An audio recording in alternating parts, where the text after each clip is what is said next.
To lead us into this pivotal segment, please welcome the chairman of Times Internet, a visionary who has helped to shape India's digital landscape, Mr. Satyan Gajwani.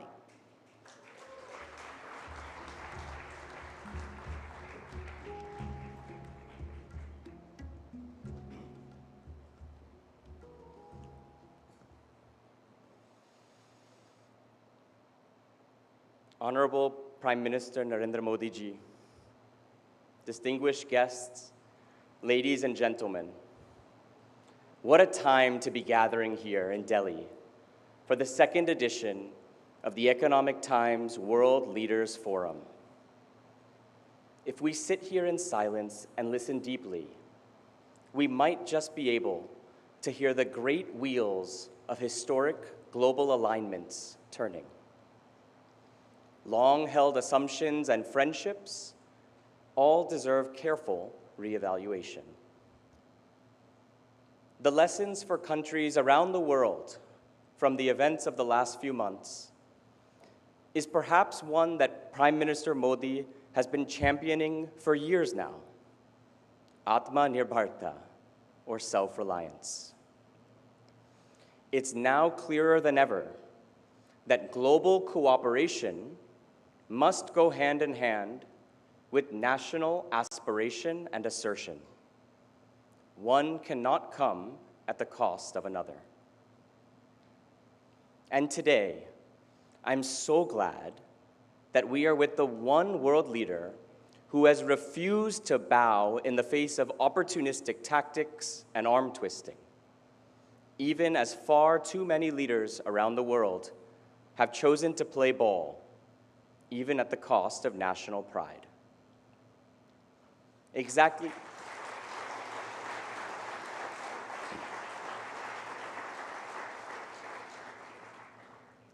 1 year ago today, we had convened in this hall to celebrate the rapid strides that India is making on every aspect of our development journey. India is still the same: daring, responsible, diligent, and with a dil that craves much more. In the meantime, the global stage has become increasingly unstable. A few months ago, we faced an unpardonable attack from a neighbor long accustomed to bargaining through terror. Operation Sindoor, carried out under Prime Minister Modi's decisive leadership, not only gave a fitting reply, but it also effected a reset in how India will respond to any such provocations in the future. Friends, for his decisive leadership in India's hour of need, I say we thank the Prime Minister with a big round of applause.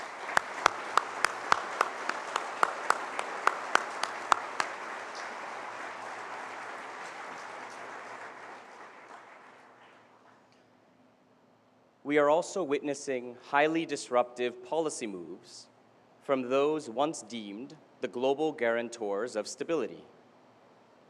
These moves threaten to upend the rules-based order that has held up the world for more than 7 decades. The take-home is that the global supply chain, which ensured shared prosperity to the developed and the developing worlds, cannot be taken as a given anymore. For perspective during challenges such as these, it's useful to take a step back and look at the sweep of our history. We went through 1,000 years of invasions and centuries of crippling colonialism. And yet here we stand, a sovereign, self-reliant, and proud republic, soon to be the world's 3rd largest economy, with its eyes set firmly on the future. No challenge is too big for this eternal nation. Ladies and gentlemen, the faces in this hall itself tell of our greatest strength, our people. You can spot scientists who send missions to the moon and Mars, leaders of institutes who produce CEOs leading the world's biggest corporations, and entrepreneurs who will build companies that change the rules of the game. And that That is a story that no one can put a stop to. Last year, from this very podium, we discussed what propels our journey as a nation, and I used an acronym, TIC: talent, infrastructure, community, and knowledge. These are strengths that don't wash away with the tides of history. India ticks all the boxes. As a nation, we have looked at every crisis as an opportunity. This too is one such moment. This is a time to discover our hidden strengths and usher in reforms that will unleash the wild spirits within us. And as the Economic Times has been reporting, the government is working on rolling out the next generation of reforms, starting with the rationalization of GST slabs. We are home to the world's largest middle class. Our domestic market that can dwarf entire continents allows our entrepreneurs to dream big. This is our moment to believe in our history, in our people, in our capacity to adapt, to innovate, and to thrive.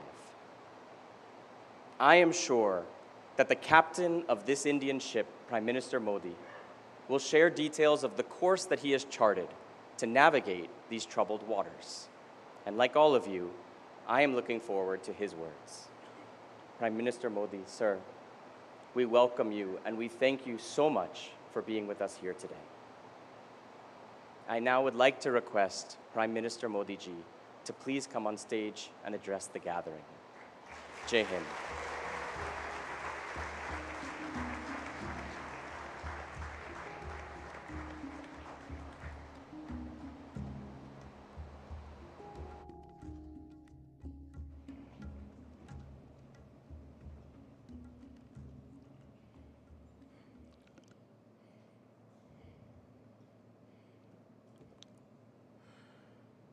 नमस्कार। मैं world leader forum में आए सभी मेहमानों का अभिनंदन करता हूं। इस फोरम की टाइमिंग बहुत परफेक्ट है।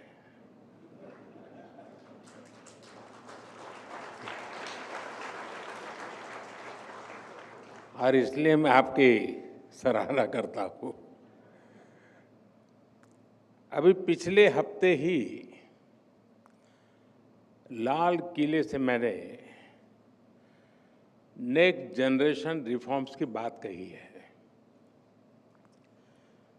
और अब ये फोरम इस स्पिरिट के फोर्स मल्टीप्लायर के रूप में काम कर रहा है। साथियों, यहाँ वैश्विक परिस्थितियों पर, जियो इकोनॉमिक्स पर बहुत विस्तार से चर्चाएं हुई हैं और जब हम ग्लोबल कॉन्टेक्स्ट में देखते हैं तो आपको भारत की इकोनॉमी की मजबूती का एहसास होता है। आज भारत दुनिया की फास्टेस्ट ग्रोइंग मेजर इकोनॉमी है। हम बहुत जल्द दुनिया की तीसरी सबसे बड़ी इकोनॉमी बनने वाले हैं।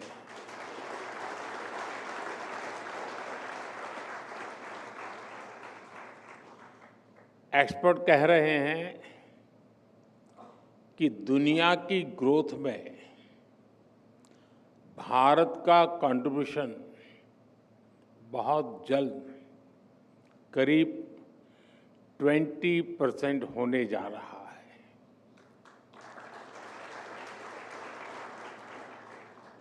ये ग्रोथ, ये रेजिलियंस जो हम भारत की इकोनॉमी में देख रहे हैं, इसके पीछे बीते एक दशक में भारत में आई मैक्रो इकोनॉमिक स्टेबिलिटी है। आज हमारा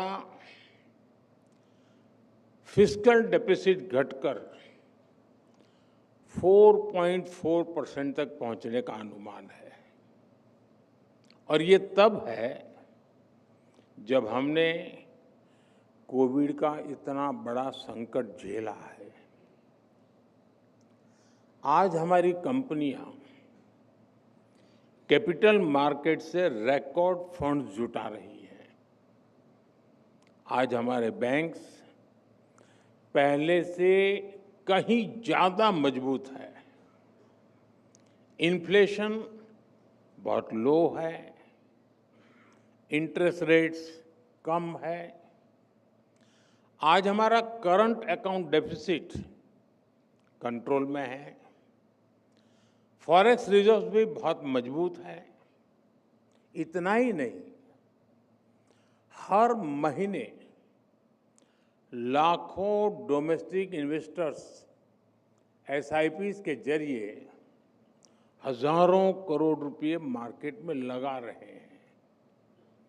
साथियों, आप भी जानते हैं, जब इकोनॉमी के फंडामेंटल्स मजबूत होते हैं, उसकी बुनियाद मजबूत होती है, तो उसका प्रभाव भी हर तरफ होता है।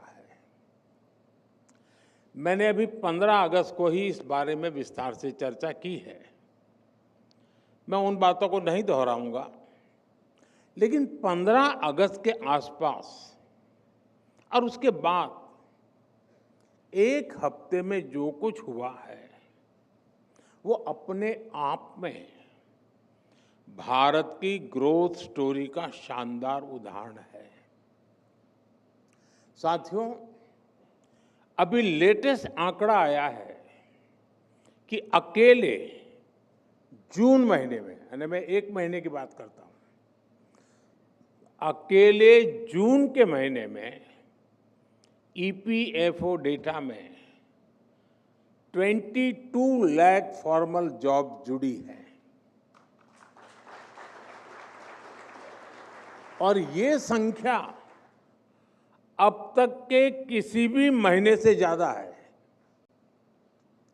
भारत की रिटेल इन्फ्लेशन 2017 के बाद सबसे कम स्तर पर है। हमारे फॉरेन एक्सचेंज रिजर्व्स अपने रिकॉर्ड हाई के करीब है। 2014 में हमारी solar PV module manufacturing capacity करीब 2.5 गीगावाट थी। ताजा आंकड़ा है कि आज ये कैपेसिटी 100 गीगावाट के ऐतिहासिक पड़ाव तक पहुंच चुकी है।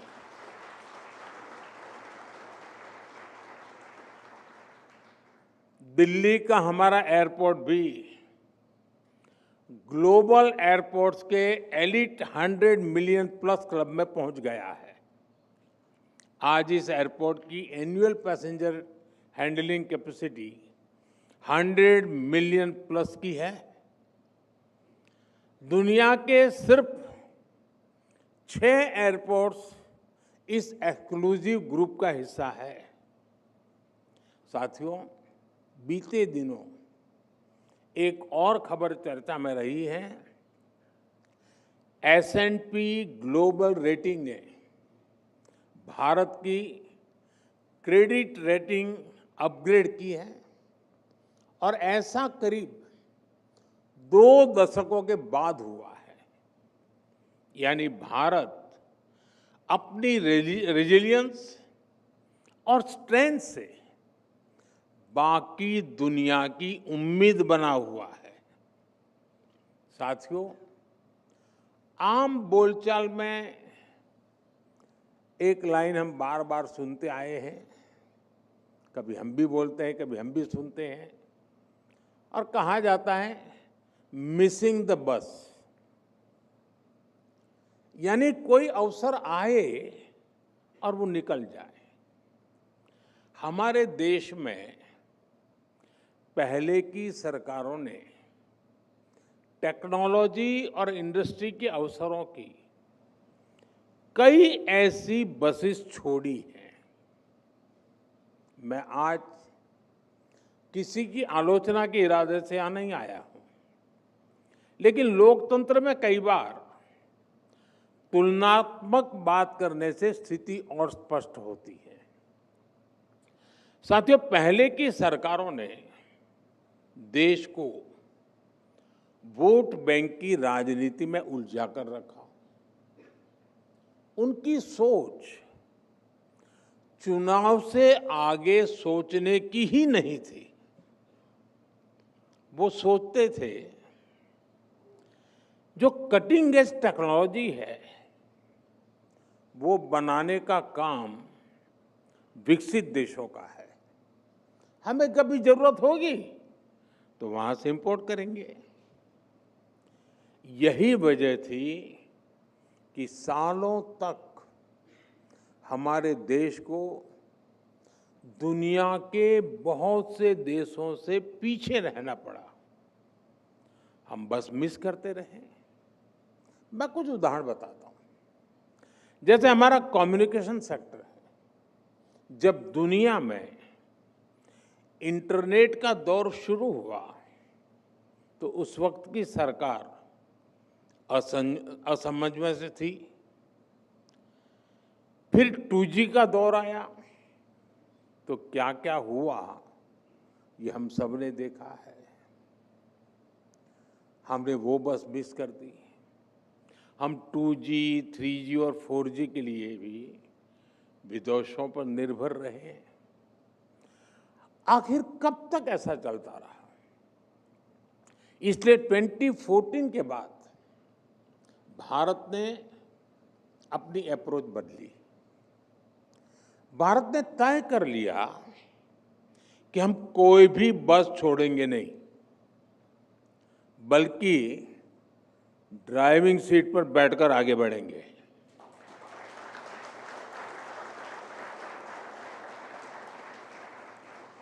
और इसलिए हमने पूरा अपना 5G स्टैक देश में ही विकसित किया। हमने मेड इन इंडिया 5G बनाया भी और सबसे तेजी से देश भर में पहुंचाया भी। अब हम मेड इन इंडिया 6G पर तेजी से काम कर रहे हैं। और साथियों, हम सब जानते हैं भारत में सेमीकंडक्टर बनने की शुरुआत भी 50-60 साल पहले हो सकती थी, लेकिन भारत ने वो बस भी मिस कर दी। और आने वाले कई वर्षों तक ऐसा ही होता रहा। आज हमने ये स्थिति बदली है।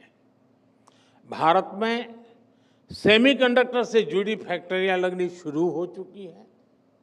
इस साल के अंत तक पहली मेड इन इंडिया चिप बाजार में आ जाएगी।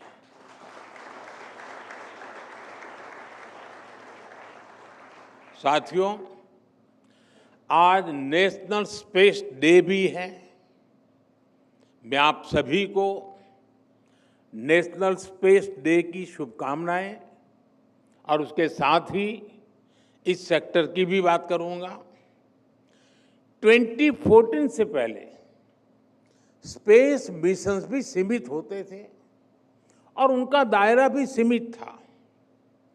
आज 21वीं सदी में जब हर बड़ा देश अंतरिक्ष की संभावनाओं को तलाश रहा है तो भारत कैसे पीछे रहता? इसलिए हमने स्पेस सेक्टर में रिफॉर्म भी किए और इसे प्राइवेट सेक्टर के लिए ओपन भी कर दिया। मैं आपको एक आंकड़ा देता हूं। ईयर 1979 से 2014 तक भारत में सिर्फ 42 मिशन हुए थे। यानी 35 इयर्स में 42 मिशंस। आपको ये जानकर खुशी होगी कि पिछले 11 सालों में 60 से ज्यादा मिशन पूरे हो चुके हैं।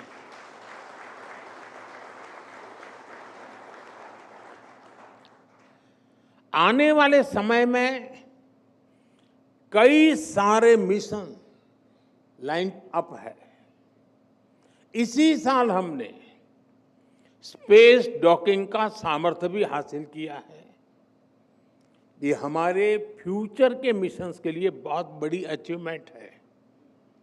अब भारत गगनयान मिशन से अपने एस्ट्रोनॉट्स को स्पेस में भेजने की तैयारी में है और इसमें हमें ग्रुप कैप्टन शुभांशु शुक्ला के अनुभव से भी बहुत मदद मिलने वाली है। साथियों, स्पेस सेक्टर को नई एनर्जी देने के लिए उसे हर बंधन से आजाद करना जरूरी था। इसलिए हमने पहली बार प्राइवेट पार्टिसिपेशन के लिए क्लियर रूल्स बनाए। पहली बार स्पेक्ट्रम एलोकेशन ट्रांसपेरेंट हुआ। पहली बार फॉरेन इन्वेस्टमेंट लिबरलाइज हुआ और इस साल के बजट में हमने स्पेस स्टार्टअप्स के लिए 1000 करोड़ रुपए का वेंचर कैपिटल फंड भी दिया है। साथियों, आज भारत का स्पेस सेक्टर इन रिफॉर्म्स की सफलता देख रहा है। साल 2014 में भारत में सिर्फ एक स्पेस स्टार्टअप था, आज 300 से ज्यादा है।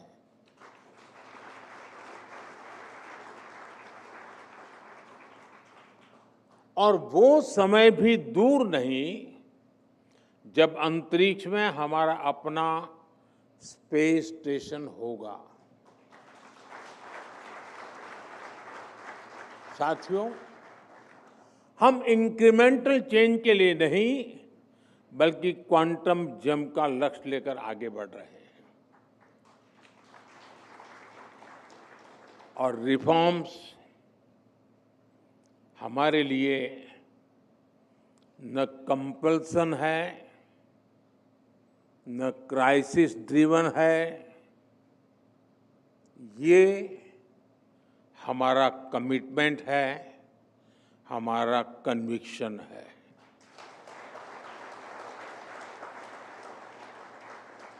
हम होलिस्टिक अप्रोच के साथ किसी एक सेक्टर की गहरी समीक्षा करते हैं और फिर वन बाय वन उस सेक्टर में रिफॉर्म किए जाते हैं। फ्रेंड, कुछ ही दिन पहले संसद का मॉनसून सत्र समाप्त हुआ है। इसी मॉनसून सत्र में आपको रिफॉर्म्स की निरंतरता दिखेगी। विपक्ष द्वारा अनेक व्यवधान पैदा करने के बावजूद हम पूरे कमिटमेंट के साथ रिफॉर्म्स में जुटे रहे। इसी मॉनसून सत्र में जन विश्वास 2.0 है। ये ट्रस्ट बेस्ड गवर्नेंस और प्रो पीपल गवर्नेंस से जुड़ा बहुत बड़ा रिफॉर्म हुआ है। जन विश्वास के पहले एडिशन में हमने करीब 200 माइनर ऑफेंसेस को डीक्रिमिनलाइज किया था। अब इस कानून के दूसरे एडिशन में हमने 300 से ज्यादा माइनर ऑफेंसेस को डीक्रिमिनलाइज कर दिया है।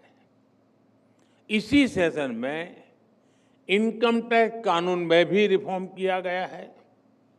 60 साल से चले आ रहे इस कानून को अब और सरल बनाया गया है। और इसमें भी एक खास बात है, पहले इस कानून की भाषा ऐसी थी कि सिर्फ वकील या सीए ही इसे ठीक से समझ पाते थे, लेकिन अब इनकम टैक्स बिल को देश के सामान्य टैक्स पेयर की भाषा में तैयार किया गया है।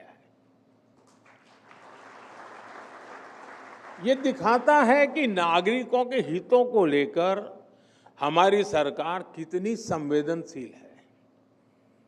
साथियों, इसी मॉनसून सेशन में माइनिंग से जुड़े कानूनों में भी बहुत संशोधन किया गया है। शिपिंग और पोर्ट से जुड़े कानून भी बदले गए हैं। ये कानून भी अंग्रेजों के जमाने से ऐसे ही चले आ रहे थे।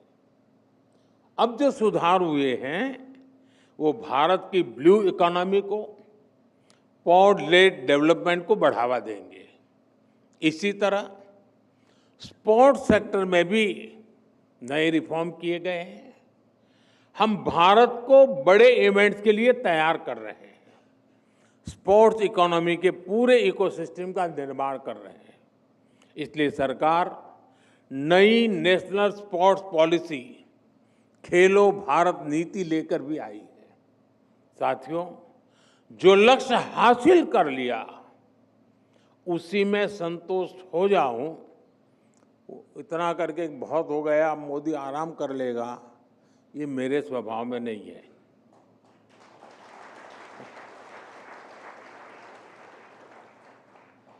रिफॉर्म्स को लेकर भी हमारी यही सोच है। हम आगे के लिए तैयारी करते रहते हैं। हमें और आगे बढ़ना है। अब रिफॉर्म्स का एक और पूरा आर्सेनल लेकर आने वाला हूं। इसके लिए हम कई मोर्चों पर काम कर रहे हैं। हम बेवजह के कानूनों को खत्म कर रहे हैं, नियमों और प्रक्रियाओं को सरल बना रहे हैं, प्रोसीजर्स और अप्रूवल्स को डिजिटल कर रहे हैं, अनेक प्रावधानों को डीक्रिमिनलाइज कर रहे हैं। इसी कड़ी में जीएसटी में भी बहुत बड़ा रिफॉर्म किया जा रहा है। इस दिवाली तक ये प्रक्रिया पूरी हो जाएगी। इससे जीएसटी और आसान बनेगा और कीमतें भी कम होगी।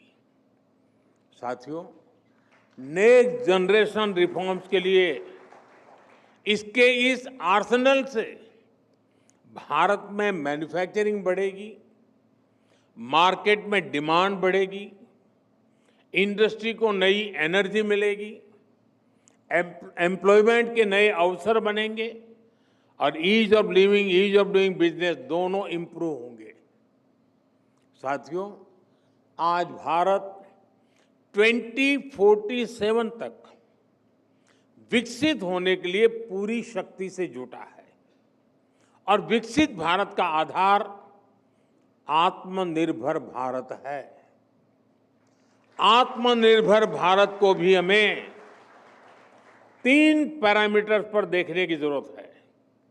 ये पैरामीटर है स्पीड, स्केल और स्कोप। आपने ग्लोबल पैंडेमिक के दौरान भारत की स्पीड भी देखी है, स्केल भी देखा है और स्कोप भी महसूस किया है। आपको याद होगा उस समय कैसे एकदम बहुत सारी चीजों की जरूरत पड़ गई थी और दूसरी तरफ ग्लोबल सप्लाई चेन भी एकदम ठप हो गई थी। तब हमने देश में ही जरूरी चीजें बनाने के लिए कदम उठाए। देखते ही देखते हमने बहुत बड़ी मात्रा में टेस्टिंग किट्स बनाए, वेंटिलेटर्स बनाए, देश भर के अस्पतालों में ऑक्सीजन प्लांट्स लगाए। इन सारे कामों में भारत की स्पीड दिखाई दी। हमने देश के कोने कोने में जाकर अपने नागरिकों को 220 करोड़ से ज्यादा मेड इन इंडिया वैक्सीन लगाई और वो भी बिल्कुल मुफ्त। इसमें भारत का स्केल दिखाई देता है। हमने करोड़ों लोगों को तेजी से वैक्सीन लगाने के लिए कोविन जैसा प्लेटफॉर्म बनाया। इसमें भारत का स्कोप नजर आता है।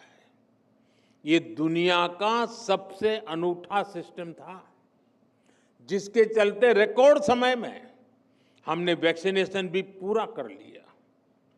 साथियों, ऐसे ही एनर्जी के क्षेत्र में भारत के स्पीड, स्केल और स्कोप दुनिया देख रही है। हमने तय किया था कि 2030 तक हम अपनी टोटल पावर कैपेसिटी का 50% नॉन फॉसिल फ्यूल से जनरेट करेंगे। ये 2030 तक का लक्ष्य था। ये टारगेट हमने 5 साल पहले इसी साल 2025 में ही अचीव कर लिया।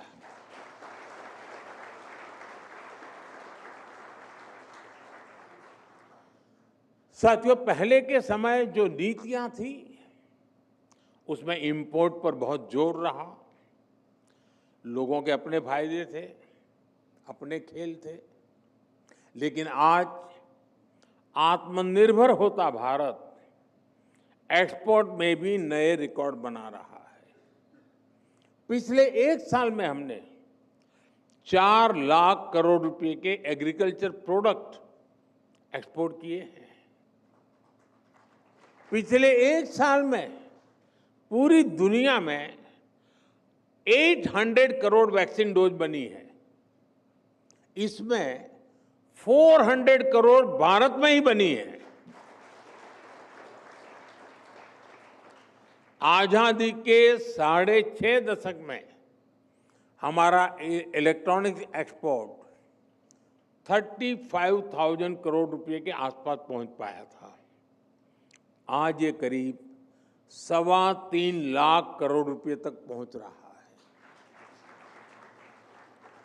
साथियों, 2014 तक भारत 50,000 करोड़ रुपए के आसपास के ऑटोमोबाइल एक्सपोर्ट करता था। आज भारत 1 साल में 1,20,000 करोड़ रुपए के ऑटोमोबाइल एक्सपोर्ट कर रहा है। आज हम मेट्रो कोच, रेल कोच से लेकर रेल लोकोमोटिव तक एक्सपोर्ट करने लगे हैं। वैसे आपके बीच आया हूं तो भारत की एक और सफलता के बारे में आपको बता दूं। भारत अब दुनिया के 100 कंट्रीज को इलेक्ट्रिक व्हीकल भी एक्सपोर्ट करने जा रहा है। 2 दिन के बाद 26 अगस्त को इससे जुड़ा एक बहुत बड़ा कार्यक्रम भी हो रहा है। साथियों, आप सभी जानते हैं देश की प्रगति का बहुत बड़ा आधार रिसर्च भी है। इंपोर्टेड रिसर्च से गुजारा तो हो सकता है, लेकिन जो हमारा संकल्प है वो सिद्ध नहीं हो सकता। इसलिए रिसर्च फील्ड में हमें अर्जेंसी चाहिए, वैसा माइंडसेट चाहिए। हमने रिसर्च को प्रोत्साहित करने के लिए बहुत तेजी से काम किया है। इसके लिए जो जरूरी पॉलिसी और प्लेटफॉर्म चाहिए उस पर भी हम लगातार काम कर रहे हैं। आज रिसर्च और डेवलपमेंट पर होने वाला खर्च 2014 की तुलना में 2 गुने से भी अधिक हो गया है। 2014 की तुलना में फाइल किए जाने वाले पेटेंट्स की संख्या भी 17 टाइम ज्यादा हो गई है। हमने करीब 6,000 हायर एजुकेशन इंस्टीट्यूट में रिसर्च एंड डेवलपमेंट सेल स्थापित किए हैं। 1 नेशन 1 सब्सक्रिप्शन से भी आप परिचित हैं। इसने छात्रों के लिए विश्व स्तरीय रिसर्च जर्नल्स तक पहुंचने में उनको बहुत आसान बना दिया है। हमने 50,000 करोड़ रुपए के बजट के साथ नेशनल रिसर्च फाउंडेशन बनाया है। 1 लाख करोड़ रुपए की research development fund innovation scheme को भी मंजूरी दी थी। लक्ष्य ये है कि प्राइवेट सेक्टर में, विशेषकर सनराइज और स्ट्रेटेजिक सेक्टर में नई रिसर्च को सपोर्ट मिले। साथियों, यहाँ इस समिट में इंडस्ट्री के भी बड़े बड़े दिग्गज भी हैं। आज समय की मांग है कि इंडस्ट्री और प्राइवेट सेक्टर आगे आए। विशेषकर clean energy, quantum technology, battery storage, advance materials और बायोटेक्नोलॉजी जैसे सेक्टर्स पे रिसर्च पर अपना काम और अपना निवेश बढ़ाएं। इससे विकसित भारत के संकल्प को नई एनर्जी मिलेगी। साथियों, रिफॉर्म, परफॉर्म, ट्रांसफॉर्म के मंत्र पर चल रहा भारत आज उस स्थिति में है कि वो दुनिया को धीमी ग्रोथ से बाहर निकाल सकता है। हम ठहरे हुए पानी में किनारे पर बैठ करके कंकड़ मारकर एंजॉय करने वाले लोग नहीं हैं।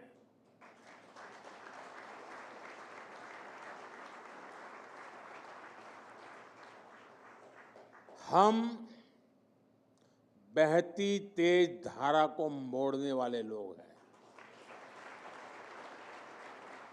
और जैसा मैंने लाल किले से कहा था, भारत समय को भी मोड़ देने का सामर्थ्य लेकर चल रहा है। साथियों, एक बार आप सबसे मिलने का मुझे अवसर मिला, इसके लिए मैं इकोनॉमिक टाइम्स का आभार व्यक्त करता हूं। आप सबका भी हृदय से बहुत बहुत आभार व्यक्त करता हूं, बहुत बहुत शुभकामनाएं देता हूं। धन्यवाद।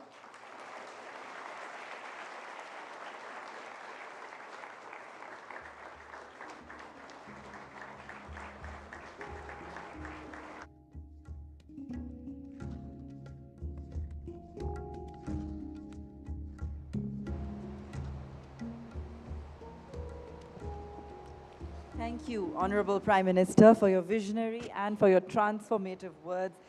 Your leadership has carried India through extraordinary challenges and set the stage